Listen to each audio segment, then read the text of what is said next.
In this video, I'm going to share evidence I have found that our perception of space and time has been manipulated and evidence for the creation of a new timeline for the Earth that was not the original timeline.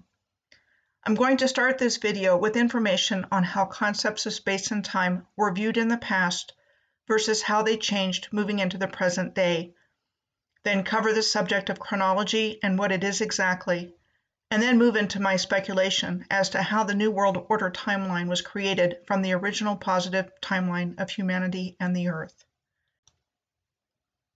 My name is Michelle Gibson. The information I'm going to share reflects what I have discovered about this subject, primarily in my research of cities and places and long-distance alignments around the Earth, based on and emanating from my finding of the North American star tetrahedron in 2016, upon which my original research is based. First, on historical concepts of space and time. The study of geodesy is the science of accurately measuring and understanding the Earth's shape, orientation in space, and gravitational field. A geodetic system is a coordinate system and a system of reference points used for locating places on the Earth. A geographic coordinate system enables every location on Earth to be specified by a set of numbers, letters, and symbols. The coordinates are such that one of the numbers represents a vertical position, which would derive from the north-south lines of latitude, and the horizontal position from the east-west lines of longitude. We are told that in cartography, the science of map making, a map projection is the way of flattening the globe's surface into a plane in order to make it into a map, which requires a systematic transformation of the latitudes and longitudes of locations from the surface of the globe into locations on a plane. This is a 1482 engraving by Johannes Schnitzer of the ecumene, an ancient Greek word for the inhabited world, and used in cartography to describe a type of world map used in late antiquity and the Middle Ages. Johannes Schnitzer was said to have constructed it from the coordinates in Claudius Ptolemy's geography.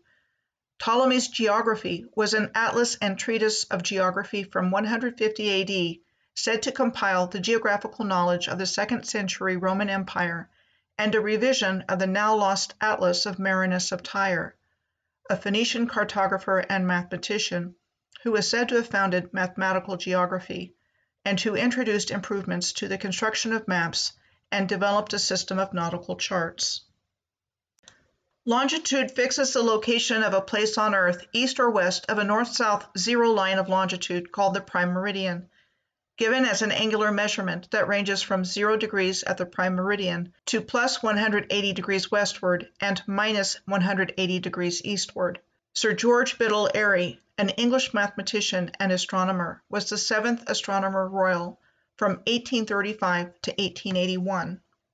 He established the new prime meridian of the Earth in 1851, a geographical reference line, at the Royal Observatory of Greenwich in London, and by 1884, over 2/3 of all ships and tonnage used it as the reference meridian on their charts and maps. Previous to that, the Great Pyramid of Giza was the prime meridian, located at the exact center of the Earth's landmass.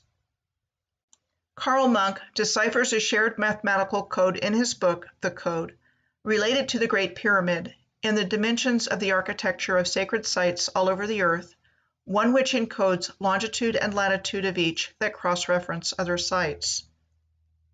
Carl Munk shows that this pyramid code is clearly sophisticated and intentional, and perfectly aligned over long distances. In October of 1884, the United States hosted the International Meridian Conference, attended by 25 countries, in order to determine the prime meridian for international use after worldwide pressure had been applied to establish a prime meridian for worldwide navigation purposes and to unify local times for railway timetables, with Sir George Airy's Greenwich meridian already being the favored one for use. 22 of the 25 countries in attendance voted to adopt the longitude of the Royal Observatory in Greenwich as a zero reference line. The International Meridian Conference was held right before the German Chancellor Otto von Bismarck organized Berlin Conference, which was convened in November of 1884 and lasted until February of 1885, during which time the entire continent of Africa was carved up between the European powers. Interestingly, in earlier maps, ley lines were depicted on land and sea, like on the Catalan Atlas of the Majorcan Cartographic School, considered the most important map of the medieval period in the Catalan language, dated to 1375. Another early map is the Contino planisphere, which was said to have been completed by an anonymous Portuguese cartographer sometime before 1502. A planisphere is defined as a map formed by the projection of a sphere or part of a sphere on a plane.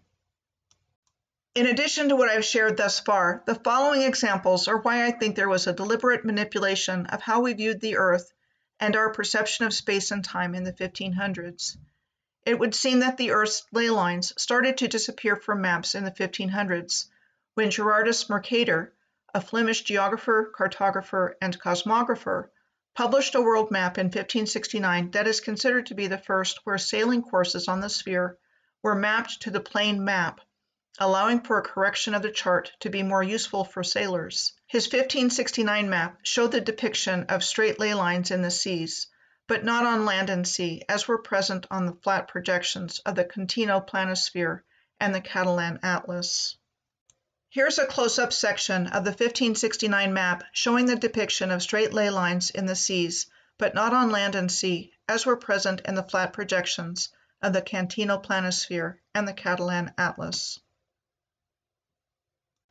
Not only that, Mercator was also a globe maker, like this one from 1541.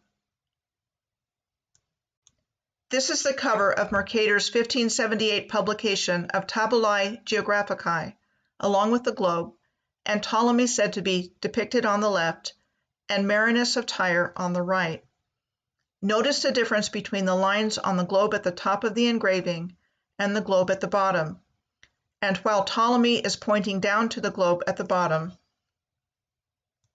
he is holding up a geometric shape in his right hand that looks like the lines on the globe at the top on the left, which looks remarkably like the shape the sacred hoops formed in the Native American hoop dance on the right. We are told the first globe in existence was called the Erdapfel, which translates from German as earth apple, a terrestrial globe said to have been produced by Martin Beheim, a German textile merchant and cartographer between 1490 and 1492. This engraving of him was said to have been done in 1886. It was a laminated linen ball constructed in two halves and reinforced with wood, and overlaid by a map painted by Georg Glockenden, pasted on a layer of parchment around the globe. The German-English geographer and cartographer Ernst Georg Ravenstein, who was born in Germany in 1834 but spent most of his adult life in England, wrote a book about Martin Beheim and his Erdapfel in 1908. More on Ravenstein and other biographers like him later in this video. Only 13 years after Mercator was said to have published his world map in 1569, the Gregorian calendar was introduced by Pope Gregory XIII in October of 1582, for the given reason of correcting the Julian calendar on stopping the drift of the calendar with respect to the equinoxes, and including the addition of leap years. It took 300 years to implement the calendar in the West, and nowadays used in non-Western countries for civil purposes. The Mayan calendar was involved with the harmonization and synchronization of human beings and the development of human consciousness with natural cycles of time. The Mayan calendar consisted of several cycles or counts of different lengths. The 260-day count, or Tzolk'in, was combined with a 365-day solar year known as the Hab, to form a synchronized cycle lasting for 52 Hab, called the calendar round, still in use today by many Mayan groups in the highlands of Guatemala. The Tzolk'in calendar combines 20 day names and symbols with 13 day numbers, which represent different sounding tones, to produce 260 unique days. The Mayan long count calendar was used to track longer periods of time. The ancient Egyptian calendar was a solar calendar with a 365-day year with 3 seasons of 120 days each and 5 to 6 apogamental days, also known as an intercalary month, transitional days that were treated as outside of the year proper to make the calendar follow the seasons or moon phases in common years and leap years. Chronology is the next subject I would like to address. Chronology is defined as 1. The arrangement of events or dates in the order of their occurrence. 2. A document displaying an arrangement of events in order of their occurrence. And 3. The study of historical records to establish the dates of past events. In 1583, just 1 year after the introduction of the Gregorian calendar, Joseph Justus Scaliger published the Opus De Emendatione Temporum, or Work on the Amendment of Time. Scaliger was said to revolutionize perceived ideas of ancient chronology, to show that ancient history was not confined to that of the Greeks and Romans, but also comprises that of the Persians, the Babylonians, the Egyptians, and the Jews. In this work, we are told Scaliger investigated ancient systems of determining epochs, calendars, and computations of time. We are told the publication of his work on the amendment of time placed him at the head of all the living representatives of ancient learning. Scaliger synchronized all of ancient history in his 2 major works, De Emendatione Temporum of 1583, like I just mentioned, and Thesaurus Temporum of 1606. Much of modern historical datings and chronology of the ancient world ultimately derived from these 2 works. Interestingly, when I was looking for information on Scaliger's Thesaurus Temporum, I found the Excerpta Latini Barbari, a Latin translation of a 5th or 6th century Greek chronicle composed in Alexandria, Egypt. The Excerpta Latini Barbari was said to be a variation of the Alexandrian World Chronicle, an anonymous Greek chronicle compiled in Alexandria, said to have covered recorded history from creation until the year 392 AD. We are told Excerpta Latini Barbari translates to excerpts in bad Latin. Scaliger was said to have taken the first scholarly interest in the Excerpta Latini Barbari and first named the chronicle Barbarus Scaligeri. The chronicle contains 2 main sections: A. The history of the world from the creation to Cleopatra, and B. A list of kings or rulers from Assyria to the consuls of Rome, including the Ptolemaic dynasty, a list entitled High Priests and Kings of the Jews, and an entry for Macedonian kings.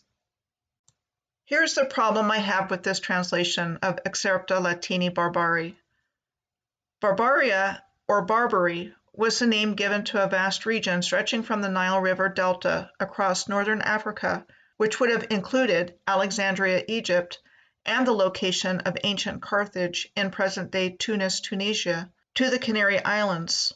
The coast of North Africa is still called the Barbary Coast to this day. What if Excerpta Latini Barbari translates to something along the lines of excerpts from barbarian Latin? We are taught that barbarian means a person from an alien land, culture, or group believed to be inferior, uncivilized, or violent. I believe that Barbaria was one of the many empires of the original Moorish civilization, with its origins in ancient Mu, also known as Lemuria, as was Tartaria, or Tartary, in Asia, the name of much of which was changed to Manchuria in the mid-1850s. In a similar fashion to barbarian, the word Tartarus or Tartary has come down to us meaning a deep abyss in Hades that is used as a dungeon of torment and suffering for the wicked. Anatoly Fomenko is a Russian mathematician who has proposed a new chronology, along with Russian mathematician Gleb Novosky and Bulgarian mathematician Yordan Tabov, in which they argue that events of antiquity generally attributed to the civilizations of the Roman Empire, ancient Greece, and ancient Egypt actually occurred during the Middle Ages, more than 1,000 years later. The concept is most fully explained in History, Fiction, or Science, originally published in Russian. The theory further proposes that world history prior to 1600 AD has been widely falsified to suit the interests of a number of different conspirators, including the Vatican, the Holy Roman Empire, and the Russian House of Romanov. Academic interest in the theory stems mainly from its popularity, which has compelled historians and other scientists to argue against its methods and proposed world history. Some of the central concepts of the new chronology asserted by Fomenko and colleagues are: up to the 17th century, historians and translators often assigned different dates and locations to different accounts of the same historical events, creating multiple phantom copies of these events. This chronology was largely manufactured by Joseph Justus Scaliger in De Immitatione Temporum and Thesaurus Temporum, and represents a vast array of dates produced without any justification, containing the repeating sequences of dates with shifts equal to multiples of the major Kabbalistic numbers 333 and 360. Fomenko's methods included the statistical correlation of texts, dynasties, and astronomical evidence. The Jesuit Dionysius Petavius completed this chronology in De Doctrina Temporum in 1627 with version 1 and 1632 with version 2. Also known as Denis Patel, I can't find any information about the contents of his chronology in an internet search. I can only find copies of it online, not a summary of what is in it. There are many, many reasons I am skeptical of the truthfulness of the historical narrative we have been taught. And how did the new historical narrative get inside our heads, anyway? The following screenshots are from a page entitled The Origin of Compulsory Education on Foster Gamble's Thrive website. As I recall, it was from his movie Thrive that I first learned that the Rockefellers were the originators of the American educational system. When John D. Rockefeller established the General Education Board, it says the interest was in organizing children and creating reliable, predictable, and obedient citizens, and not in producing critical thinkers. Massachusetts passed the first mandatory attendance law in 1852, which lines up with what I believe was the official kickoff of the new historical timeline, which I believe was the 1851 Crystal Palace exhibition in London. We are taught the primary initiator of the earliest time period of maritime exploration in our historical narrative, known as the Age of Discovery, was Prince Henry the Navigator, who was said to have been born in 1394. The fourth child of the Portuguese King John I, he was said to be a central figure in the early days of the Portuguese Empire and in the 15th century European maritime discoveries and maritime expansion. Interesting to note about Prince Henry, apparently no one used the nickname the Navigator during his lifetime or in the following 3 centuries. We are told the term was coined by 2 19th century German historians, Heinrich Schaeffer and Gustav de Vere, and that the nickname was popularized by 2 British authors in the titles of their biographies of Prince Henry. One was by Richard Henry Major in 1868, and the other was by Raymond Beasley in 1895. Let's see what else I found along these lines. The next explorer of the Age of Discovery to come on the scene was Bartolomeu Dias, a nobleman of the Portuguese royal household. We are told Dias sailed around the southernmost tip of Africa, the Cape of Good Hope, in 1488, setting up the route from Europe to Asia later on. Not only did I find the German-English geographer and cartographer Ernst Georg Ravenstein, mentioned previously in this video in connection with writing a biography of Martin Behaim and the First Globe, come up in association with the biography of Bartolomeu Dias. Ravenstein also published a journal of the first voyage of Vasco da Gama in 1898, the next Portuguese explorer of note who made it to India in a journey between 1497 and 1499, and said to be the first link to Europe and Asia by an ocean route. Ravenstein was said to have translated what was called the only known copy of a journal believed to have been written on board ship during Vasco da Gama's voyage to India. We are told Pedro Álvares Cabral, a Portuguese nobleman, military commander, navigator, and explorer, was a contemporary of Vasco da Gama, and who led a fleet of 13 ships into the western Atlantic Ocean and made landfall in what we know as Brazil in 1500. The land Cabral had claimed for Portugal later became known as Brazil on the continent of South America.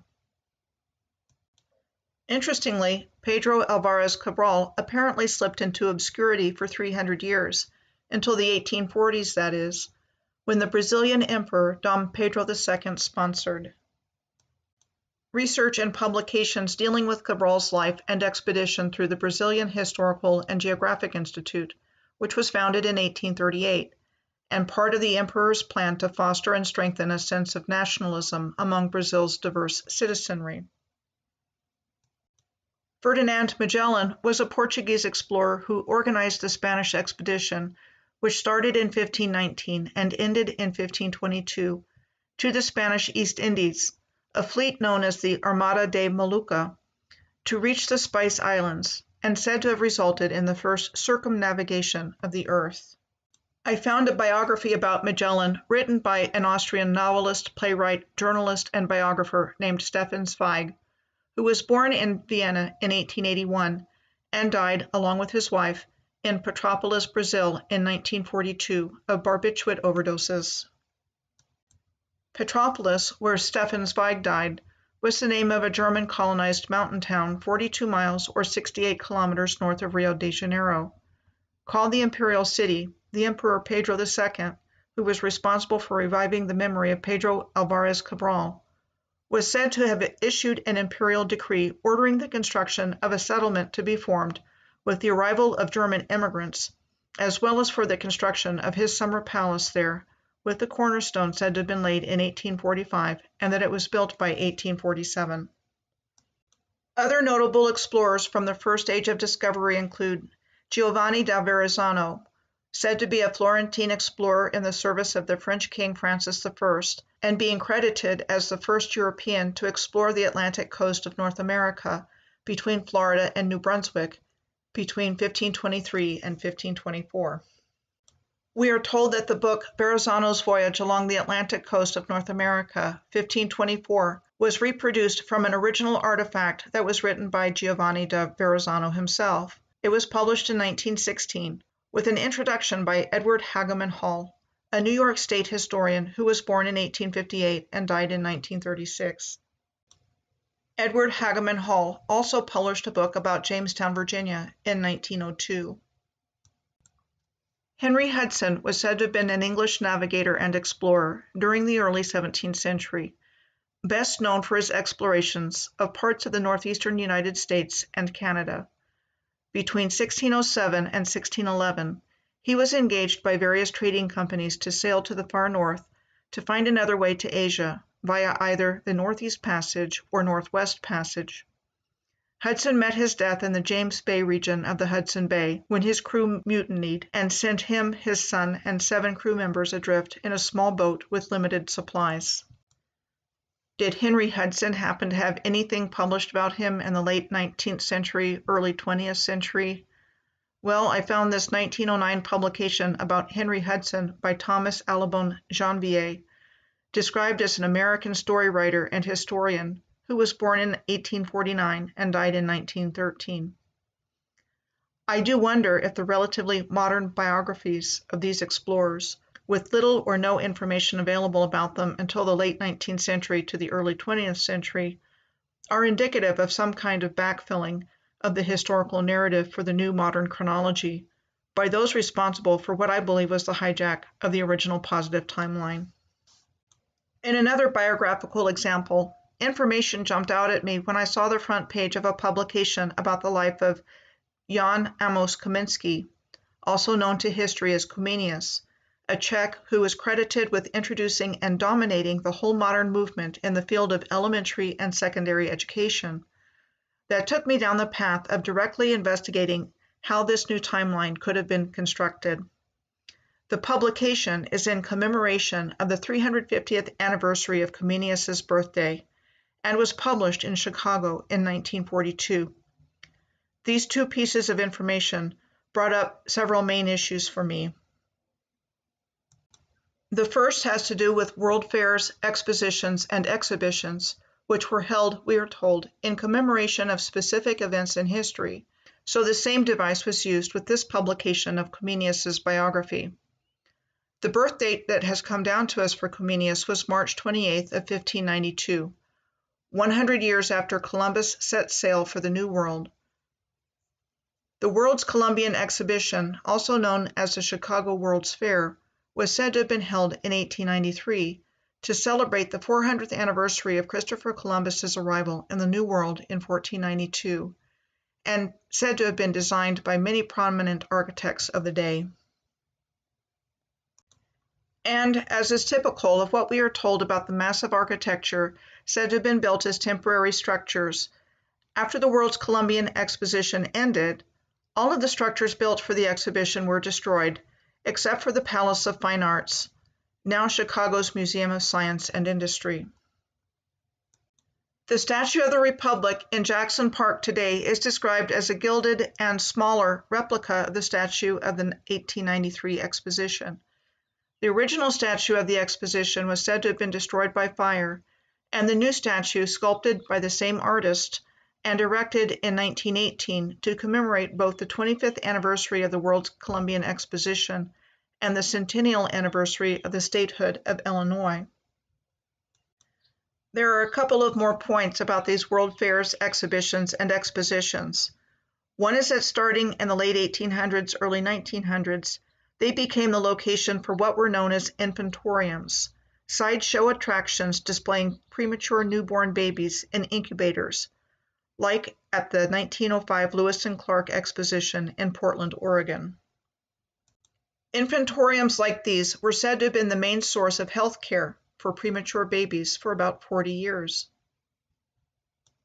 There was a permanent infantorium at Coney Island from 1903 until 1943. Besides the exploitation for profit of putting babies on display in a sideshow environment and charging admission to see them, the question remains, what happened to these premature babies? Did they all get to go home to their families after being put on display to the public? Why would premature babies in incubators even be a draw to people to see in a sideshow? The other thing I would like to mention about these world events is they frequently had exhibits showcasing disasters, like the Galveston Flood exhibit at the 1904 Louisiana Purchase Exposition in St. Louis, and the Johnstown Flood exhibit at the 1901 Pan American Exposition in Buffalo, New York. Coney Island in New York City also became the location for permanent Galveston and Johnstown flood exhibits for many years. I think these flood exhibits were devices used to tell the audience what to believe about what happened in our new historical narrative, not necessarily what actually happened. The second piece of information on the front page of the publication about Comenius that struck me as noteworthy was the year of the publication, 1942. Through the course of my research, I have come to believe the years of 1492, the year of the fall of Granada on January 2nd of that year, and 1942, midway through World War II and the year of the Philadelphia experiment, were the boundary years of a new 3D time loop called Rome. There are 450 years between 1492 and 1942, and at 225 years, the midpoint year is 1717. More on this finding again shortly. When I researched events that happened in the 40, 41, 42, and the 90, 91, 92 years between 1492 and 1942, I found a lot of significant historical events related to creating the New World from the Old World. This includes the following information I found that was listed in these 50-year intervals. Rodrigo Borgia becoming Pope Alexander VI in 1492. Pope Alexander VI then issued the Inter Cetera Papal Bull in 1493, which authorized the land grab of the New World. In 1540, Pope Paul III issued a papal bull forming the Jesuit order under the leadership of Ignatius Loyola, a Basque nobleman from the Pyrenees in northern Spain. The Jesuit order included a special vow of obedience to the Pope in matters of mission direction and assignment. In the year of 1542, Pope Paul III established the Holy Office, also known as the Inquisition, and the Congregation for the Doctrine of the Faith. In 1590, the governor of one of England's earliest attempts at colonization, of the colony of Roanoke in North Carolina, John White, returned from a supply trip to find the colony deserted, known to us as the Lost Colony, and its fate a mystery to this day. It is interesting to note that John White was also an artist, who went on 5 voyages between 1584 and 1590, and, we are told, provided the first views of the New World to England through his numerous sketches. Between 1592 and 1593, there were plague epidemics recorded around Valletta in Malta, where we are told a temporary isolation hospital was set up on an island in the Marsamxett harbor called the Isolotto, and to which 900 suspected and confirmed cases were sent, with the rest of the population being told to self-isolate. And in London, where 15,000 people were said to have died in the last major plague outbreak of the 16th century, and almost 5,000 more in the surrounding parishes, for which John Stowe was said to have copied and preserved records of the outbreak. The throne of the Holy Roman Empire was occupied by the Habsburgs. The male line of the Habsburgs ended in 1740 with the death of Emperor Charles VI. The House of Habsburg was one of the most distinguished and influential royal houses of Europe, and in addition to Portugal and Spain, produced the kings of Bohemia, Hungary, Croatia, Galicia, as well as the emperors of Austria, Austria-Hungary, and Mexico, and principalities in the Netherlands and Italy. Then the Great Frost of Ireland took place between 1740 and 1741, during which time the Irish population endured 21 months of bizarre weather without known precedent that defied conventional explanation. The cause is not known. I have speculated that the Great Frost of Ireland was the result of a rip in the fabric of space-time caused by the Philadelphia experiment. I think this rip in the fabric of space-time allowed for non-human souls to incarnate in human form, because in 1744, Mayer Rothschild was born in Frankfurt, Germany. He established his banking business there in the 1760s, marking the start of the international banking family and ultimately the central banking system.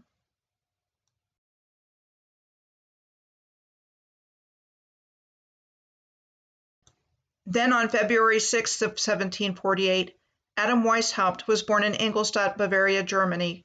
He went to a Jesuit school at the age of 7 and was initiated into Freemasonry in 1777. Adam Weishaupt founded the Bavarian Order of the Illuminati in 1776. Also in 1741, around the same time the Great Frost of Ireland was going on, the Royal Order of Scotland was founded, which is an order within the structure of Freemasonry whose members are invited to join based on advanced Masonic criteria. Is it just a coincidence that the logo of the Royal Order of Scotland on the left has a symbol that resembles the sun in the logo of the Jesuits on the right? Or a coincidence that both resemble this version of the black sun symbol? The black sun was said to have first originated in Nazi Germany as a symbol for a mystic energy source. And the black sun is also used in occult subcultures, including Satanism.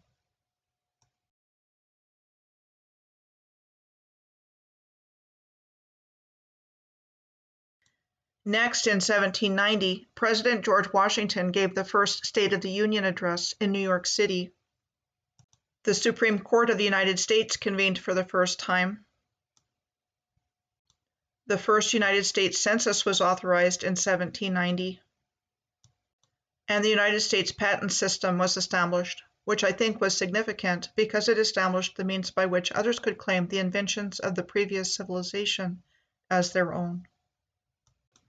In 1840, on January 19th, the United States exploring expedition of Captain Charles Wilkes sights what becomes known as Wilkes Land in the southeastern quadrant of Antarctica, claiming it for the United States. And 2 days later, on January 21st, French naval explorer Jules Dumont d'Urville arrived in Antarctica and claimed what he named Adélie Land after his wife, for France. One day later, on January 22nd of 1840, British colonists reached New Zealand and officially founded the settlement of Wellington. In 1890, the book The Influence of Sea Power Upon History, 1660 to 1783, by Alfred Thayer Mahan, was published while he was president of the Naval War College in Newport, Rhode Island, which was considered by scholars to be the single most influential book in naval strategy, and his policies quickly adopted by most major navies, and ultimately led to the World War I naval arms race. In 1891, Liliuokalani was proclaimed Queen of Hawaii after the death of her brother, King Kalakaua. She was the last sovereign monarch of the Hawaiian Kingdom from January 29th of 1891 until the overthrow of the Hawaiian Kingdom on January 17th of 1893 by subjects of the Hawaiian Kingdom, U.S. citizens, and foreign residents residing in Honolulu. The article I was reading didn't say who specifically. In 1892, Ellis Island was first opened to new immigrants on January 1st. From 1892 to 1924, approximately 12 million immigrants arriving at the Port of New York and New Jersey were processed there under federal law. So these 50-year periods of time, starting from 1492, take me to the reason why I went down this research path a while back, which was the information on the front page of the publication about Comenius, which was that it was published in Chicago of 1942. So here's what I have pieced together to explain what I believe is the occulted timeline we have been experiencing with the original positive timeline that was hijacked by negative beings who have their best interest at heart, not ours. Nines have significance in the development of the Mayan calendar. In the Mayan calendrical system, there are 9 cosmic levels called underworlds in the evolution of consciousness. Like the number of underworlds in the Mayan calendar, there were 9 50-year periods between 1492 and 1942. I think the negative beings that created the New World timeline mirrored how space and time is constructed to suit their purposes of achieving complete dominion over the Earth. As a function of time, a period is defined as a round of time, or a series of years by which time is measured. In physics, a time period is a time taken for one complete cycle of vibration to pass a given point. I think the 50-year periods between 1592 and 1942 were the anchor points of this new false construct of time on the Earth. The year 1717 is the midpoint year between 1492 and 1942. The following is what I found happening in the historical narrative starting in 1717. On January 4th, 1717, Great Britain, France, and the Dutch Republic signed the Triple Alliance in an attempt to maintain the Treaty of Utrecht, which was signed in April of 1713, in which, in order to become King of Spain, Philip had to renounce his concurrent claim to the French throne. This prevented the thrones of Spain and France from merging together and ultimately paved the way for the maritime, commercial, and financial supremacy of Great Britain. In February of 1717, James Francis Edward Stuart of the House of Stuart, called the Pretender, who at one time was claimant to the throne, left where he was living in France after the Triple Alliance was signed in January, to seek exile with Pope Clement XI in Rome. Why he went specifically there I don't know, but he died in Rome in 1766. While most portraits online are of a white person, this is believed to be a portrait on the left of James Francis Edward Stuart that was painted when he lived in France. On June 24th of 1717, the premier Grand Lodge of England, the first Freemason Grand Lodge, was founded in London. And then on 7/17/17, an interesting date from a numerological perspective, the premiere of Georg Friedrich Handel's water music took place for King George I on a barge on the Thames. Exactly 200 years from the performance of water music on the River Thames, on 7/17/1917, the reigning royal house of the United Kingdom and its Commonwealth changed its name from the House of Saxe-Coburg and Gotha to the House of Windsor, supposedly due to anti-German sentiment during World War I. There is one more thing I found happening in the 1717 time frame, the midpoint year of the time loop I am proposing that I would like to share. In 1716, John Law, a Scottish gambler turned economist and banker, set up a public bank in France known as the General Private Bank, issuing paper money against deposits of gold and silver. While in the Netherlands, Law studied the Amsterdam Exchange Bank and the Dutch East India Company, also known as the VOC. The Dutch East India Company was the world's most valuable company of all time, worth $7.9 trillion as a standalone company. Law was intrigued by these things working together, bankers accepting shares as collateral for loans, and conversely, borrowing to buy new shares, in an interaction between the stock market and lenders that produced a new kind of economy. With these ideas, Law devised a system based on paper money, and within which he was convinced that in order for an economy to work well, credit was necessary. It met with success, and in 1717, the French government approved Law's proposal to merge a number of existing businesses under the name Company of the Indies, which was also known as the Mississippi Company, comprising a vast area of 8 states, which at that time belonged to France, and Law became the company's chief director in 1718. The Mississippi Company acquired important monopolies in the tobacco trade, exclusive trading rights in Louisiana, the Mississippi River Valley, China, East India, and South America. The General Private Bank became the Royal Bank in 1718, which meant that the banknotes were guaranteed by the king. The key to the Bank Royale agreement was that France's national debt would be paid by the revenues coming from the opening of the Mississippi Valley. The Mississippi Company boomed on paper. However, it only took 2 years for the bubble to burst in 1720. What does all of this have to do with today? I'm seeing the underpinnings of everything. For one thing, all of this certainly sounds like the genesis of the financial and economic system under which the world has been operating for quite some time. For another, it illustrates one of the mechanisms by which the New World Order was created from the Old World Order, the Earth's original ancient advanced civilization, and control of the financial system and resources was undertaken, as well as everything else in this new world. How else did they take everything over? They created a cataclysm, or a series of cataclysms, that covered the earth in mud and wiped the memory of the original civilization that built everything off the face of the earth, and then dug out enough of the infrastructure to restart civilization, bringing us to the world we live in today.